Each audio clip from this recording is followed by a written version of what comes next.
Hello friends, welcome to voice of Tamizha. இன்றைக்கி நம்ம என்ன படம் பார்க்க போகிறோம்னா 2025 ரீசெண்டாக இந்தோனேஷியன் லாங்குவேஜில் ரிலீஸ் ஆன கோட்ரேட் 2 மூவியோட ஃபுல் எக்ஸ்ப்ளனேஷன் தான் நம்ம பார்க்க போகிறோம். இந்த மூவியோட ஃபர்ஸ்ட் பார்ட் ஆல்ரெடி நம்ம சேனலில் போட்டிருக்கோம். அதோட லிங்க் நான் டிஸ்கிரிப்ஷனில் கொடுத்துருக்கேன். இப்போ தான் நம்ம சேனலுக்கு புதுசாக விசிட் பண்ணுறீங்கன்னா சப்ஸ்கிரைப் பண்ணிக்கோங்க. பக்கத்தில் இருக்கிற பெல் பட்டனை கிளிக் பண்ணி அதில் ஆல் ஆப்ஷன் செலக்ட் பண்ணி அப்போ தான் நம்ம சேனலில் போடுற எல்லா வீடியோட நோட்டிஃபிகேஷனும் உங்களுக்கு காமிக்கும். மறக்காமல் இந்த வீடியோக்கு லைக் பண்ணுங்கள்.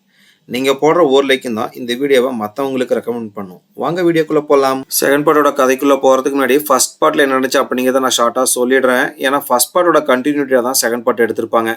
ஃபர்ஸ்ட் பார்ட்டில் ஹீரோ வந்து பேய்களெல்லாம் ஓட்டுற மந்திரவாதியாக இருப்பான். அவன் பையன் உடம்புக்குள்ள ஒரு கொடூரமான சாத்தான் போயிருக்கும். அந்த சாத்தானை விரட்ட ஹீரோ எவ்வளோ முயற்சி பண்ணுவான். ஆனாலுமே அந்த சாத்தான் வந்து ஹீரோட பையனை கொடூரமாக சாகடிச்சிடும். ஹீரோட பையன் இறந்து போனதுக்கு ஹீரோ தான் காரணம் அப்படின்னு சொல்லிட்டு போலீஸ்காரங்க அரெஸ்ட் பண்ணி ஜெயிலில் போட்டிருப்பாங்க. அப்போ ஜெயிலில் இருக்கிற ஒரு போலீஸ்கார உடம்புக்குள்ள அந்த தீய சாத்தான் வந்துட்டு ஹீரோ அப்படியே தூக்கில் போட்டு சாடிக்க ட்ரை பண்ணும். ஒரு கடத்தில் ஹீரோவும் இறந்து போயிடுவான். இறந்து போன ஹீரோ திடீர்னு பார்த்தா பாலைவனத்துலேருந்து கண்ணை முழிப்பான். கண்ணை முழிச்ச ஹீரோக்கு அல்லாவோட குரல் கேட்க ஆரம்பிக்கும். அதே இடத்துல தொழுக ஆரம்பிக்கிறான். நீ இன்னும் முடிக்க வேண்டிய காரியம் நிறையா இருக்குது, அதனால உன்னோட உயிரை திருப்பி தரேன் அப்படின்னு சொல்லிட்டு அல்லா சொல்கிற வாய்ஸ் அவனுக்கு மட்டும் கேட்கும். சடனாக பார்த்தா ஹீரோக்கு உயிர் வந்துடுது. சரி, அவன் பிறந்து வளர்ந்த கிராமத்துக்கு வரலாம் அப்படின்னு சொல்லிட்டு ஹீரோ அந்த கிராமத்துக்கு வந்து பார்ப்பான். அந்த கிராமத்தில் சின்ன வயசில் போகும்போது எங்கே பார்த்தாலும் பச்சை பசேன்னு இருக்கும். ஆனால் இப்போ பார்த்தா அப்படியே வறண்ட பூமியாக கிடக்கு. எதனால இப்படி ஆச்சு அப்படிங்கிற விஷயமே ஹீரோக்கு தெரியல. அப்படியே மூலமாக அவன் ஃப்ரெண்டோட வீட்டுக்கு போகிறான். அங்கே தான் ஹீரோயின் இருப்பாங்க. ஹீரோயினுக்கு ஹஸ்பண்ட் இறந்து போயிருப்பாங்க. ஹீரோயினுக்கு ஒரு பையன் ஒரு பொண்ணு மட்டும் இருப்பாங்க. அந்த பையனால் நடக்க முடியாது, ஊனமாக தான் இருப்பான். அந்த பையனோட உடம்புல ஒரு சாத்தான் வந்திருக்கும். ஹீரோ தான் போய் விரட்டி முடிச்ச அப்புறம் வீட்டுக்கு வந்திருப்பான். பார்த்தா மறுபடியும் ஹீரோட உடம்புல அந்த ஹீரோட பையன் உடம்புல ஒரு சாத்தான் பூந்துருந்துச்சு. அந்த சாத்தான் வந்திருக்கும். இந்த விஷயத்தை கேள்விப்பட்ட ஹீரோ மறுபடியும் ஹீரோனோட உடம்புல இருக்கிற சாத்தானை விரட்டுறதுக்கு எவ்வளோ முயற்சி பண்ணுவான். ஒரு கட்டத்தில் அந்த சாத்தானையும் விரட்டிடுறான். அந்த சாத்தான் போகிறதுக்கு முன்னாடி என்னை அழிச்சிட்டேன்னு நினைக்காத, திருப்பி நான் வருவேன், உன்னை சேர்ந்த எல்லாத்தையும் அழிக்காம விட மாட்டேன் அப்படின்னு சொல்லிட்டு தான் போயிருக்கோம். அதோட சபதத்தை நிறைவேற்றுற மாதிரி தான் செகண்ட் பார்ட்டோட கதை அப்படியே ஸ்டார்ட் ஆகாது. செகண்ட் பார்ட்டோட ஸ்டார்டிங்கில் ஹீரோனை தான் காட்டுறாங்க. ஹீரோயின் பெட்டில் படுத்து தூங்கிட்டு இருப்பாங்க. சடனாக கண்ணை முழிக்கிறாங்க. கண்ணை முழிச்சிங்க எந்திரிக்கலான்னு ட்ரை பண்ணுறாங்க. அவங்க உடம்பு அசைக்கவே முடியல. என்னன்னு பார்த்தா ஃபர்ஸ்ட் பார்ட்ல ஒரு கொடூரமான சாத்தான் இருக்கும்ல, அந்த சாத்தான் அப்படியே ஹீரோயின் மேலே உட்காந்துட்டு இருக்கு. இதை பார்த்தா ஹீரோயின் நான் பார்க்காதெல்லாம் உண்மை கிடையாது, இது என்னோட கற்பனை தான் அப்படின்னு சொல்லிட்டு அவங்களே சொல்லிட்டு இருக்காங்க. அதுக்கப்புறம் அப்படியே கண்ணை முழிச்சு பார்க்குறாங்க. பார்த்தா மறுபடியும் சாத்தான் மேலே தான் உட்காந்துட்டு இருக்கும். சாத்தான் அப்படியே நகத்தை வச்சு நெஞ்சில் ஒரு கீழ் போட்டு விடுது. அதுக்கப்புறம் ஹீரோயின் கூட தப்பா நடந்துக்க ஆரம்பிக்குது. நீ எனக்கு அடிமையாயிடு, உனக்கு இந்த சுகம் டெய்லியும் கிடைக்கும் அப்படின்னு சொல்லிட்டு அந்த சாத்தான் சொல்லுது. ஆனால் ஹீரோயின் திரும்பி அல்லா பேரை தான் சொல்லிட்டு இருப்பாங்க. நீ மட்டும் எனக்கு அடிமையா இருக்க ஒத்துக்கலாம், உன் பையனை கொடூரமா சாகடிச்சிடும் அப்படின்னு சொல்லிட்டு சாத்தான் மிரட்டுது. ஆனால் இருந்தாலுமே ஹீரோயின் அல்லா பேரை தான் திருப்பி சொல்லிக்கிட்டே இருப்பாங்க. சடனாக அந்த சாத்தான் அங்கேருந்து மறைஞ்சு போயிடுது. ஐயோ பையனுக்கு என்ன ஆகுமோ தெரியல அப்படின்னு சொல்லிட்டு பயந்து ஹீரோயின் எந்திரிக்கிறாங்க. எந்திரிக்கும் போது தான் பார்க்குறாங்க ஹீரோனுக்கு அந்த இடத்துல அப்படியே ரத்தமாக இருக்கும். வந்து கதவை திறக்கலான்னு பார்க்குறாங்க. எங்களால் கதவை திறக்கவே முடியல. அந்த சாத்தான் கதவுல ஒரு சின்னதாக ஓட்டையை போட்டு விட்டுருது. அப்படியே ஓட்ட வழியாக பார்த்துட்டு தான் இருப்பாங்க. அப்படியே பையனோட உயிர் அப்படியே கொஞ்சம் கொஞ்சமாக போக ஆரம்பிக்குது. இதை பார்த்தா ஹீரோனால தாங்கவே முடியாது. ஒரு கடத்தில் ஹீரோயின் நான் உனக்கு அடிமையாக இருக்கேன், ஆனால் நீ என் பையனை உயிரோட விட்டுறணும் அப்படின்னு சொல்லிட்டு அந்த ஹீரோயின் கேட்பாங்க சாத்தான்ட்ட. இதை கேட்டால் சாத்தான் பயங்கரமாக சிரிக்க ஆரம்பிக்குது. நான் சொன்னதெல்லாம் உண்மைன்னு நினைச்சிட்டியா, இப்போ உன் பையனை பாரு என்ன பண்ணுற அப்படின்னு சொல்லிட்டு களத்தை அப்படியே பின்னாடி பக்கமாக திருப்பி கொடூரமாக சாகடிச்சிடும். பையன் பொத்துன்னு அப்படியே யாரிலேருந்து கீழே விழுந்துருவான். ஹீரோ அப்படியே அவன் பையனோட உடம்பு கட்டி பிடிச்சி கதறி அழுதுட்டு இருப்பான். இதெல்லாம் ஹீரோ அப்படியே இந்த பக்கம் கதை வந்த ஓட்ட வழியாக பார்த்துட்டு இருப்பாங்க. அப்படியே இந்த இடத்துல தான் படத்தோட செகண்ட் பார்ட்டோட பேரை போட்டு அப்படியே ஆரம்பிக்கிறாங்க. அப்படியே இந்த இடத்துல சீனை கட் பண்ணி அடுத்து ஹீரோவை தான் காட்டுறாங்க. ஃபர்ஸ்ட் பார்ட்டோட கிளைமேக்ஸில் ஹீரோ வந்து அந்த பாட்டோட ஹீரோயின் ஃபேமிலியை காப்பாற்றினதுக்கப்புறம் பாய் சொல்லிட்டு அப்படியே அங்கேருந்து கிளம்பியிருப்பான் அடுத்த பயணத்தை நோக்கி. அடுத்து எந்த பயணத்தை நோக்கி அவன் கிளம்பியிருப்பானா இவனோட மனைவிக்கு என்னாச்சு அப்படின்னு சொல்லிட்டு தான் கண்டுபிடிக்கிறதுக்கு அப்படியே கிளம்பியிருப்பான். ஹீரோ ஃபர்ஸ்ட் பார்ட்டில் ஜெயிலில் இருக்கும்போது அவன் பையன் இறந்ததுனால அவனுக்கு சுத்தமாக கடவுள் நம்பிக்கையாக போயிருக்கும். ஏன் முஸ்லீம்ஸ் டெய்லியும் தொழுவாங்களோ அதை கூட அவன் ரெகுலராக பண்ண மாட்டான். ஆனால் அவனோட மனைவிக்கு தொடர்ந்து நம்பிக்கை இருக்கும். அல்லாஹ் அவனை நினச்சி பிரார்த்தனை பண்ணிகிட்டே இருப்பாங்க. எப்படியாச்சும் என்னோட புருஷன் சீக்கிரம் வெளியே வந்துடும் அப்படின்னு சொல்லிட்டு தொடர்ந்து பிரார்த்தனை பண்ணிட்டு இருப்பாங்க. அதுக்கப்புறம் ஹீரோவை பார்க்கறதுக்கு அடிக்கடி ஜெயிலுக்கு வருவாங்க. ஆனால் ஹீரோக்கு வந்து பையன் இறந்ததுக்கப்புறம் அவனுக்கு வாழவே பிடிக்காது. அதனால அவன் மனைவி கூட அவன் பார்த்துருக்க மாட்டான். இதெல்லாம் எப்படி ஹீரோக்கு இப்போ தெரிய வருதுன்னா அவனோட மனைவி பார்க்க வரும்போதெல்லாம் ஒரு அட்டை எழுதியிருப்பாங்க. அது மூலியமாக தான் இந்த எல்லா விஷயத்தையும் தெரிஞ்சுக்கிறான். அது மட்டும் இல்லாமல் ஒரு டைம் ஹீரோக்காக அவங்க சமைச்சு கொண்டு வந்திருப்பாங்க. அப்போ ஜெயிலுக்குள்ள வந்து பயங்கரமான சத்தம் கேட்குது. என்னடா சத்தம் கேட்குது அப்படின்னு சொல்லிட்டு ஹீரோ டக்குனு உள்ள வந்து பார்ப்பாங்க. அப்போ அந்த சாத்தான் பக்கத்தில் வந்துடுது. உன் பையன் இறந்ததை நீ கண்ணால் பார்த்த, இப்போ உன் புருஷன் இறந்ததையும் கண்ணால் பார்த்து ரசி அப்படின்னு சொல்லிட்டு சடனாக இருந்து மறைஞ்சு போயிடுது. அப்போ தான் ஹீரோயின் ஆப்போசிட்டில் பார்க்குறாங்க. அந்த ஜெயிலரோட உடம்புக்குள்ள அந்த சாத்தான் வந்து அப்படியே ஹீரோ சங்கிலியில் தூக்கில் தொங்க விட்டுட்டு இருக்கணும். அந்த சேர்ந்து அப்படியே பார்த்துட்டு இருப்பாங்க. ஹீரோயின் இதெல்லாம் பார்த்து கதற ஆரம்பிக்கிறாங்க. ஒரு கடத்தில் ஹீரோ அப்படியே தூக்கில் இறந்தே போயிருப்பான். இதை பார்த்தா ஹீரோயின் புருஷன் இறந்த சோதனை டக்குன்னு அங்கேருந்து வெளியே வந்திருப்பாங்க. ஹீரோ உண்மையிலுமே ஃபர்ஸ்ட் பார்ட்டில் இறந்துருப்பான். ஆனால் அதுக்கப்புறம் அல்லாஹ் தான் வந்து இன்னும் முடிக்க வேண்டிய காரியம் நிறையா இருக்குது அப்படின்னு சொல்லிட்டு திரும்பி உயிரை கொடுத்துருப்பாரு. ஆனால் இந்த விஷயம் ஹீரோயினுக்கு தெரிஞ்சிருக்காது. ஹீரோ இப்போ எங்கே வந்திருப்பானா அவன் வாழ்ந்த வீட்டுக்கு தான் வந்திருப்பான். வந்து சரி ஹீரோயின் இங்கே தான் இருப்பாங்க அப்படின்னு சொல்லிட்டு உள்ளே வந்து பார்க்குறான். பார்த்தா வீட்டு அப்படியே பால் அடைஞ்சு போய் கிடக்குது. சரி பொண்டாட்டி எழுதின லெட்டரை பார்க்கலாம் அப்படின்னு சொல்லிட்டு மறுபடியும் அந்த லெட்டரை படிச்சு பார்க்குறான். அதில் அப்புறம் இன்னும் நிறைய விஷயம் எழுதியிருப்பாங்க. ஹீரோயின் அவன் புருஷன் இறந்த சோகத்தில் வெளியே வந்ததுக்கப்புறம் டிப்ரெஷனுக்கு போயிருப்பாங்க. கொஞ்ச நாள் மனநல காப்பாற்றிலே இருந்திருப்பாங்க. சரி இப்படியே இருந்தால் நம்ம வாழ்க்கை வீணாக போயிடும் அப்படின்னு சொல்லிட்டு 2 ஃப்ரெண்ட்ஸோட சேர்ந்து துணியெல்லாம் தைக்கிற ஒரு ஃபேக்ட்ரியில் வேலைக்கு சேர்ந்துருப்பாங்க. இதில் அந்த லெட்டரில் போட்டிருக்கு. சரி உடனே ஹீரோயினை பார்க்க போகலாம் அப்படின்னு சொல்லிட்டு ஹீரோ அப்படியே அங்கேருந்து கிளம்புறான். அப்படின்னு ஒரு பக்கம் ஹீரோயின் தங்கியிருக்க ஃபேக்ட்ரி தான் காட்டுறாங்க. ஹீரோயினோட ஃப்ரெண்டு ஸ்ரீங்கிற ரெஸ்ட் ரூமில் குளிச்சுட்டு இருப்பா. குளிச்சு முடிச்சுட்டு அப்படியே காரிடோரில் நடந்து வந்துட்டு இருப்பா. அப்போ கரெக்டாக அந்த இடத்துக்கும் அந்த சாத்தான் வந்துடுது. அந்த உருவத்தை பார்த்தாவோ அப்படியே பயந்துட்டு வேகமாக மறுபடி வாஷ்ரூம்குள்ளேயே ஓடிடுறா. ஓடி போனால் வலிக்கிட்டு பொத்துன்னு அதில் கீழே விழுந்துடுறா. அப்படியே மூலமெல்லாம் தவுந்துட்டு ஒரு ரூம்குள்ளே போயிடுறா. அப்போ அந்த ரூம்குள்ள அப்படியே இருக்கிற ஷவர்லேருந்து தண்ணி ஊற்றிட்டு இருக்கும். சடனாக அந்த தண்ணி ஃபுல்லாக அப்படியே ரத்த தண்ணியாக ஊற்ற ஆரம்பிக்குது. இதை பார்த்தாவா அப்படி பயங்கரமாக வீச்சுன்னு கத்த ஆரம்பிச்சிடறா. சடனாக அப்படி தூக்கத்துலேருந்து கண்ணு முழிக்கிறா. இதெல்லாம் இவளுக்கு அப்படியே கனவாக தான் வந்திருக்கும். இந்த சத்தத்தை கேட்ட ஹீரோயினும் அப்போ இன்னொரு ஃப்ரெண்ட் அப்படியே சமாதானப்படுத்திட்டு இருப்பாங்க. அப்போ எங்களோட ரூம் கதை டம்முன்னு வந்துட்டு யாரோ உள்ள வராங்க. யார் வந்திருப்பாங்கன்னா அந்த ஃபேக்ட்ரி செக்யூரிட்டி தான் வந்திருப்பாங்க. நீங்கள் என்ன இப்போ இங்கே பண்ணுறீங்க அப்படின்னு சொல்லிட்டு கேட்பாங்க. ஆனால் அவனுக்கு எந்த பதிலுமே சொல்லாமல் இந்த ஸ்ரீங்கிற பொண்ணு கத்துனால அவளோட கையை பிடிச்சி வேகமாக எடுத்துகிட்டு போகிறாங்க. எங்கே எடுத்துகிட்டு போகிறீங்க அப்படின்னு சொல்லிட்டு கேட்குறாங்க. மேனேஜர் இவ்வளோ கூட்டுற சொல்லியிருக்காங்க அப்படின்னு சொல்லிட்டு சொல்கிறானுங்க. இதை கேட்ட ஹீரோயின் அதான் நாங்கள் பகலில் வேலை செய்கிறோம்ல இப்போதைக்கு இவ்வளோ கூட்டிகிட்டு போகிறீங்க அப்படின்னு சொல்லிட்டு கேட்குறாங்க. இதெல்லாம் நீங்கள் எந்த கேள்வியும் கேட்கக்கூடாது. அப்படி கேட்டிங்கன்னா உங்களுக்கு யாருக்கு இங்கே வேலை இருக்காது அப்படின்னு சொல்லிட்டு மிரட்டுறானுங்க. இவங்களும் வேறு வழியில் அப்படின்னு சொல்லிட்டு அந்த ஸ்ரீங்கிற பொண்ணை விட்டுறாங்க. அவங்களும் அப்படியே தரன்னு பிடிச்சி எடுத்துகிட்டு போயிட்டு இருக்காங்க அவளை. அப்போ அந்த கேங்லேயே முன்னின்னு ஒரு பொண்ணு இருப்பா. அவள் ஸ்ரீயோட திங்ஸ்லாம் எதையோ தேட ஆரம்பிக்கிறா. இதை பார்த்து ஹீரோயின் என்ன தேடிட்டு இருக்க அப்படின்னு சொல்லிட்டு கேட்குறாங்க. அப்போ தான் ஒரு விஷயத்தையே சொல்ல ஆரம்பிக்கிறா. ஹீரோயின், முன்னி, ஸ்ரீ, அதுக்கப்புறம் இன்னொரு பொண்ணு 4 பேர் ஃப்ரெண்ட்ஸாக இருந்திருப்பாங்க. அதில் ஒரு பொண்ணு திடீர்னு மாயமாக காணாமல் போயிருப்பா. உடனே நான் அவளோட திங்ஸ்லாம் தேட ஆரம்பித்தேன். எனக்கு அவளோட திங்ஸில் இருந்து ஒரு மந்திர துணி கிடச்சிச்சு. அதில் நிறையா பொம்மை போட்டுருந்துச்சு. அதுக்கப்புறம் அரபிக் லெட்டர்ஸில் நிறையா மந்திர வார்த்தைகள் எழுதிருந்துச்சு. அதை பார்த்ததுலேருந்து எனக்கு இங்கே ஏதோ தப்பு நடக்குதுன்னு சொல்லிட்டு சந்தேகமாக இருக்குது. அது மாதிரி ஏதாச்சும் துணி இருக்குமான்னு சொல்லிட்டு தேடிட்டு இருக்கேன் அப்படின்னு சொல்லிட்டு முன்னி சொல்கிறா. உடனே ஹீரோயின் அப்படி தேடுறதுக்கு ஹெல்ப் பண்ணுறாங்க. இந்த பக்கம் ஸ்ரீயை இழுத்துட்டு போன அந்த செக்யூரிட்டி தான் காட்டுறாங்க. அவளை இழுத்துட்டு வந்துட்டு அந்த ஃபேக்ட்ரிக்குள்ளே தள்ளிட்டு கதவை சாத்திடுறாங்க. அப்போ அப்படியே ஃபேக்ட்ரிக்குள்ளே ஆப்போசிட்டில் மெஷினோட இடத்துல ஸ்ரீ பார்க்குறா. பார்த்தா அந்த இடத்துல தான் மேனேஜர் நின்றுட்டு இருப்பான். அவளே எவ்வளோ கதவை தட்டி தட்டி கூப்பிட்றா. ப்ளீஸ் தயவு செஞ்சு கதவை திறங்க அப்படின்னு சொல்லிட்டு எவ்வளோ தட்டுறா. ஆனால் அவனுக்கு கதவை திறக்கவே மாட்டேங்கிறாங்க. மறுபடியும் திரும்பி மெஷின்கிட்ட பார்க்குறா. பார்த்த அந்த மேனேஜரே காணோம். உடனே அவளுக்கு பயடுக்க ஆரம்பிச்சிருது. அப்படியே மூலமோட நடந்து வந்துட்டு இருப்பா. அப்போ அப்படியே ஆப்போசிட்டில் பார்க்குறா ஒரு மந்திரவாதி செம பெரிய எருமை தலை இருக்கிற சாத்தான் அப்படியே வணங்கிட்டு இருப்பான். அது இல்லாமல் கையில் இவரோட ஃபோட்டோ வச்சு தான் வணங்கிட்டு இருப்பான். அப்போ சடனாக அந்த எருமை தலை இருக்கிற சாத்தான் அப்படியே ஸ்ரீக்கு முன்னாடி வந்து நிற்குது. இந்த பக்கம் ரூம்குள்ளே தேடிட்டு இருக்க முன்னியும் ஹீரோயினி தான் காட்டுறாங்க. ஒரு வழியாக தேடி கண்டுபிடிச்சி அந்த மந்திர துணியை எடுத்துடுறாங்க. எடுத்து ஓப்பன் பண்ணி பார்த்தா முன்னி ஏற்கனவே பார்த்த மாதிரி அந்த மாதிரி பொம்மையெல்லாம் போட்டிருக்கோம். அதுக்கப்புறம் அரபிக் லெட்டர்ஸ்லாம் நிறையா மந்திர வார்த்தைகள்லாம் எழுதியிருக்கோம். இதை பார்த்தா முன்னி நம்ம உடனே இந்த துணியை எரிக்கணும். அப்போ தான் அந்த சாத்தான்ட்டு நம்ம ஸ்ரீயை காப்பாற்ற முடியும் அப்படிங்கிறதுலாம் சொல்கிறா. உடனே இந்த துணி அப்படியே எரிக்க ஆரம்பிக்கிறாங்க. அப்படியே இந்த பக்கம் சாத்தானையும் ஸ்ரீயும் தான் காட்டுறாங்க. அதுக்குள்ளே சாத்தான் வந்து ஸ்ரீயை தன்னோட கட்டுப்பாட்டுக்குள்ளே கொண்டு வந்திருக்கோம். அங்கே ஓடிட்டு இருக்க மெஷினில் அவரோட தலையை வச்சு அப்படியே சதசதான் ஆக்கி கொடூரமாக இதே இடத்துல அவளை சாகடிச்சிருது. இதே டைமில் ஹீரோவை காட்டுறாங்க. ஹீரோயின் வேலை செய்கிற ஃபேக்ட்ரியை கண்டுபிடிச்சிட்றான். கண்டுபிடிச்சி அது பக்கமாகவும் வந்துடுவான். வந்துட்டு அதில் ஒரு ஹோட்டல் இருக்கும். அங்கே ஃபுட்டு ஆர்டர் பண்ணிவிட்டு சரி நான் ப்ரேயர் பண்ணிட்டு வரேன், அதுக்குள்ளே ஃபுட்டு ப்ரிப்பேர் பண்ணி வைங்க அப்படின்னு சொல்லிட்டு ஒரு இடத்துல போய் ப்ரேயர் பண்ணிட்டு இருப்பான். பண்ணி முடிச்சுட்டு அப்படியே நடந்து வந்துட்டு இருப்பான்.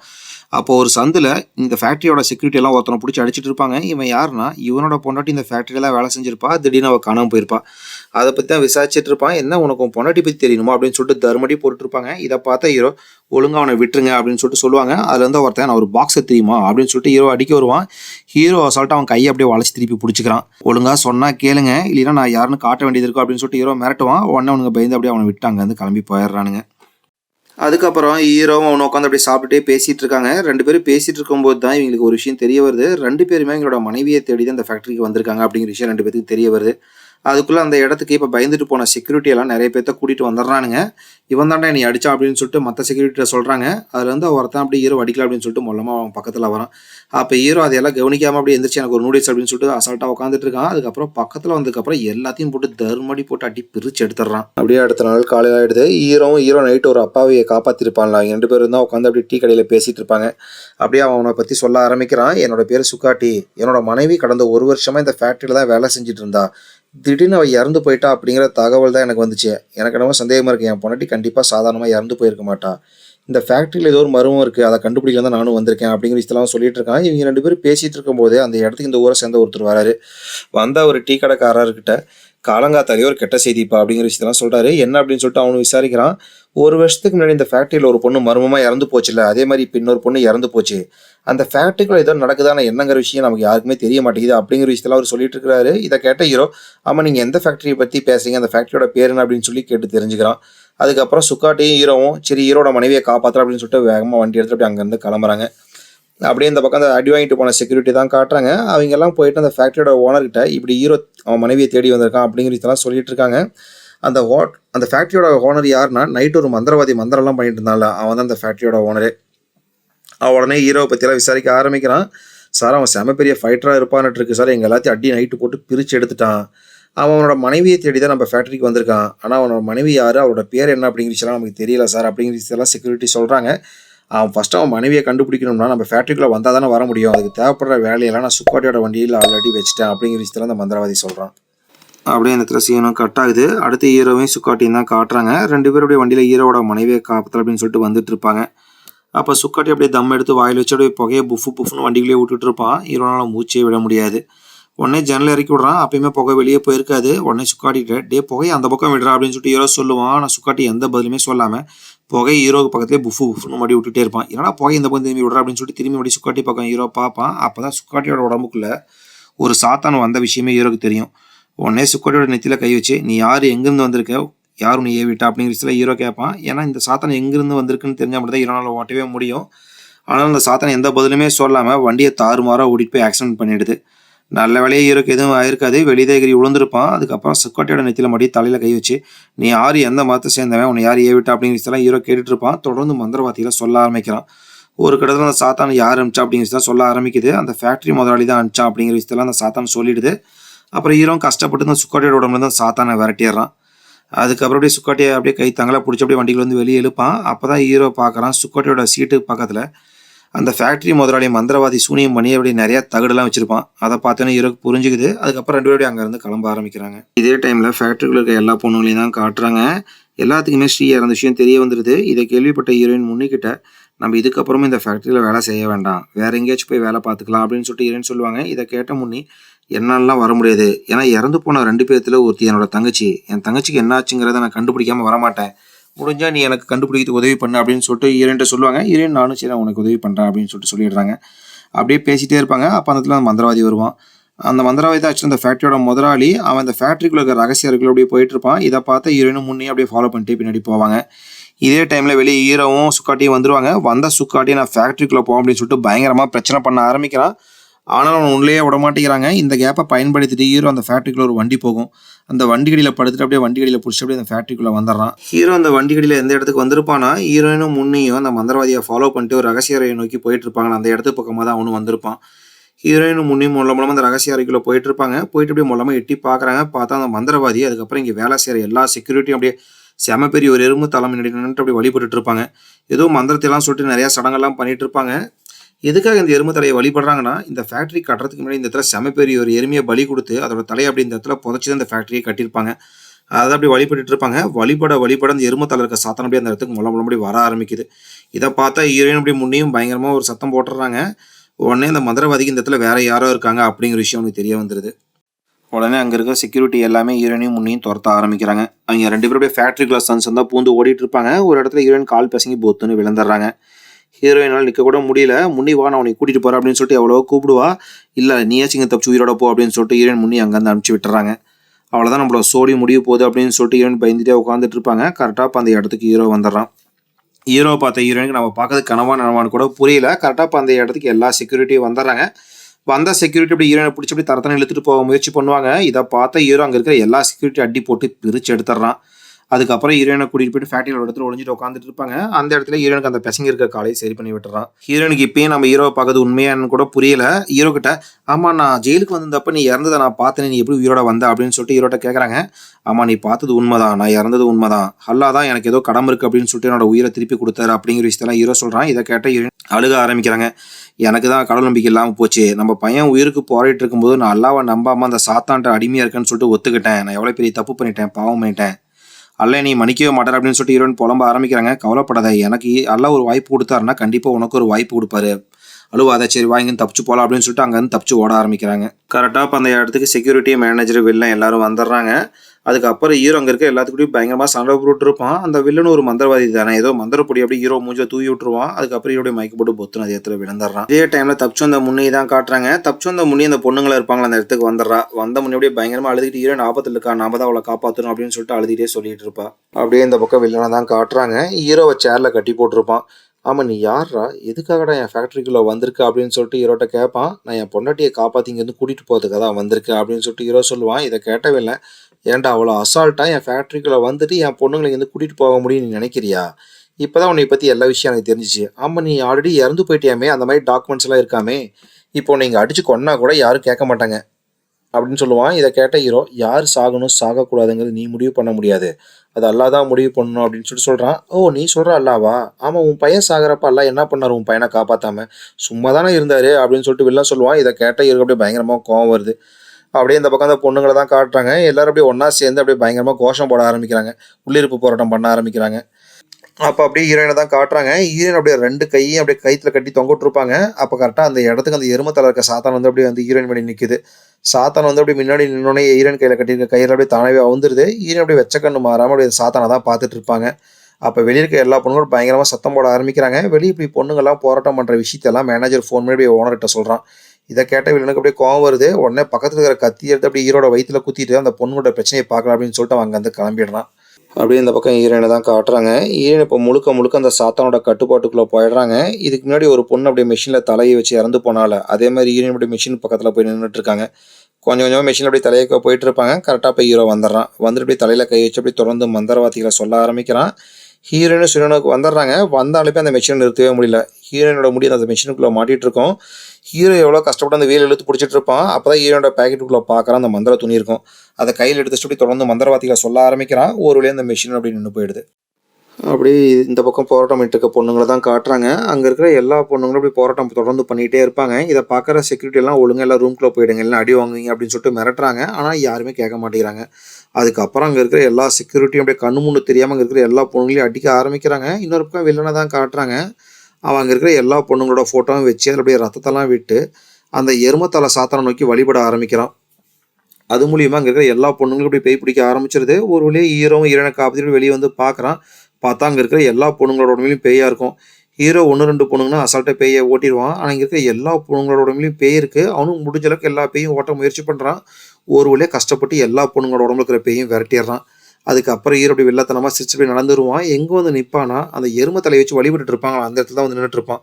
அதுக்கப்புறம் அப்படி கை வச்சு ஏதோ மந்திரத்தை சொல்லி அப்படி அந்த எரும தலையை நோக்கி அப்படியே கையை நீட்டுவான். அந்த எரும தலை அப்படி நெருப்பு பிடிச்சி அப்படி எரிய ஆரம்பிக்குது. இதை பார்த்த வில்லனுக்கு கோவம் வரும் பாருங்க. ஏன்டா என் கடவுளே எரிச்சிட்டு அப்படின்னு சொல்லிட்டு 2 பேரும் பயங்கரமாக சண்டை போட ஆரம்பிக்கிறாங்க. வில்லனும் மந்திரவாதிங்கனால அவனும் சரியாக இருக்கான். 2 பேரும் செமையாக சண்டை போட்டுட்டு இருக்காங்க. ஒரு கட்டத்தில் ஹீரோ அப்படியே அவனை அடிச்சு மேடம் தூக்கி கீழே போட்டுருவான். பொத்துன்னு கீழே வந்து அதில் இறந்து போயிடுறான். ஒரு வழி ஹீரோ எல்லா பொண்ணுங்களையும் காப்பாற்றிடுறான். அதுக்கப்புறம் ஹீரோயினை கூட்டிகிட்டு 2 பேரும் வாழ்ந்தாங்களா அந்த வீட்டுக்கு அப்படியே வந்துடுறாங்க. வீட்டுக்கு வந்ததுக்கப்புறம் ஹீரோயின் வந்து ஹீரோட முடியெல்லாம் கட் பண்ணி விட்டு அப்படி க்ளீன் பண்ணி விட்டுட்டு இருப்பாங்க. அதுக்கப்புறம் சரி நான் தொழுதுட்டு வரேன் அப்படின்னு சொல்லிட்டு ப்ரேயர் பண்ண போயிடுறாங்க. ப்ரேயர் பண்ண ஆரம்பிச்சிட்டு இருப்பாங்க. அப்போ கரெக்டாக ஹீரோயின் உடம்புக்குள்ள படத்தோட ஸ்டார்டிங் சீனில் ஒரு சாத்தான் வரும்ல, அந்த சாத்தான் ஹீரோனோட உடம்புக்குள்ள வந்துடுது. கரெக்டாக இப்போ அந்த இடத்துக்கு ஹீரோ வந்துடுறான். அந்த சாத்தான்ட்ட ஹீரோ, தயவு செஞ்சு என் மனைவி எதுவும் பண்ணிடாதே, என் பையனை கொன்ன மாதிரி அப்படின்னு சொல்லிட்டு கெஞ்சறான். நான் உன் மனைவி எதுவும் பண்ணக்கூடாதுன்னா அல்லா முன்னாடி மண்டி போட்டு நிற்பில, அது மாதிரி என் முன்னாடி மண்டி போட்டு நில்லு அப்படின்னு சொல்லிட்டு அந்த சாத்தான் சொல்லுது. ஹீரோ வேறு வழியில் அப்படின்னு சொல்லிட்டு மண்டி போட்டு நின்றுட்டு இருப்பான். இதுக்கப்புறம் நீங்கள் 2 பேரும் எனக்கு அடிமையாக இருப்பீங்க அப்படின்னு சொல்லிட்டு என்னை நினச்சி நீங்கள் பிரார்த்தனை பண்ண ஆரம்பிங்க அப்படின்னு சொல்லிட்டு சாத்தான் சொல்லுது. ஹீரோ அப்படி பிரார்த்தனை பண்ணுற மாதிரி கீழே குமிச்சுட்டு பிரார்த்தனை பண்ண ஆரம்பிப்பான். யாரை நினச்சி பிரார்த்தனை பண்ணிட்டு இருப்பான்னா அல்லாவை நினச்சி தான் பிரார்த்தனை பண்ணிட்டு இருப்பான். ஹீரோயின் என்ன தான் சாத்தானோட கட்டுப்பாடுக்குள்ளே இருந்தாலுமே ஃபஸ்ட்டு பண்ண மாதிரி தப்பை பண்ணக்கூடாது அப்படின்னு சொல்லிட்டு அவ்வளோ அல்லாவை நினச்சி பிரார்த்தனை பண்ண ஆரம்பிக்கிறா. 2 பேரும் தொடர்ந்து அப்படியே அல்லாவை நினச்சி பிரார்த்தனை பண்ண ஆரம்பிக்கிறாங்க. இதை பார்த்தா சாத்தானுக்கு செமையாக வெறியேற ஆரம்பிக்குது. அந்த சாத்தானோட உடம்புல ஏதோ பண்ணுற மாதிரி இருக்குது, நீங்கள் பெரிய தப்பு பண்ணிட்டீங்க அப்படின்னு சொல்லிட்டு பயங்கரமாக கத்த ஆரம்பிக்குது. ஹீரோயின் அந்த சாத்தானை பிடிச்சிட்டு இருக்கோம். இப்போ ஹீரோயினும் வந்து அல்லாவை நினச்சி தொழுவுறதுனால ஹீரோயினை அந்த சாத்தானால் பிடிக்கவே முடியல. இதில் கடுப்பான சாத்தான் அங்கே இருக்கிற எல்லா பொருளையும் தூக்கி அப்படியே அவங்க மேலே அடிக்க ஆரம்பிக்குது. ஒரு கட்டத்தில் செம பெரிய பீரோவையும் பெட்டியும் கொண்டு அப்படி அடிச்சு கொண்டலாம் அப்படின்னு சொல்லிட்டு 2 சைட்லேருந்து வர வைக்கும். இதை பார்த்தா ஹீரோவை தள்ளி விட்டுறாங்க. ஹீரோயின் மட்டும் நடுவில் மாட்டிக்கிறாங்க. அந்த 2 பெரிய பொருளும் வந்து அடிச்சாடியில் ஹீரோயின் அதே இடத்துல இறந்து போயிடுறாங்க. இதை பார்த்தா ஹீரோனால தாங்கவே முடியாது. ஃபர்ஸ்ட் பார்ட்டில் எப்படி பையனை கட்டிப்பிடிச்சி அழுதுட்டு இருப்பாங்களா, அதே மாதிரி அப்படியே ஹீரோயினை கட்டிப்பிடிச்சி அப்படி அழுதுட்டு இருக்கான். அந்த சாத்தானும் ஒரு வழியாக அழிஞ்சு போயிடுது. அதுக்கப்புறம் ஹீரோ அவன் மனைவி அடக்கம் பண்ணிட்டு அடுத்த பயணத்தை நோக்கி அப்படியே கிளம்ப ஆரம்பிக்கிறான். அப்படியே இந்த இடத்துல அடுத்த பாட்டுக்கான லீடிங் கொடுக்குறாங்க. ஃபர்ஸ்ட் பார்ட்டில் வந்து ஹீரோ வந்து அந்த கால் முடியாத பையனையும் அந்த குடும்பத்தையும் காப்பாற்றிருப்பான். அந்த குடும்பத்தை தான் காட்டுறாங்க. மறுபடியும் அந்த சாத்தான் வந்து அந்த குட்டி பையனை அதோட கட்டுப்பாட்டுக்குள்ள கொண்டு வந்துடுது. அது மட்டும் இல்லாமல் அந்த சாத்தான் அந்த இடத்துக்கு வந்து அப்படியே நாயாக மாறிடுது. மாறிட்டு அவங்க அம்மா அப்படியே அட்டாக் பண்ணுற மாதிரி போகிற மாதிரி காட்டி அப்படி இந்த பாட்டை முடிக்கிறாங்க. பாய் பாய் மக்களே, மறக்காமல் இந்த வீடியோக்கு லைக் பண்ணுங்கள். நீங்கள் போடுற ஒரு லைக் தான் இந்த வீடியோ மற்றவங்களுக்கு ரெக்கமெண்ட் பண்ணும்.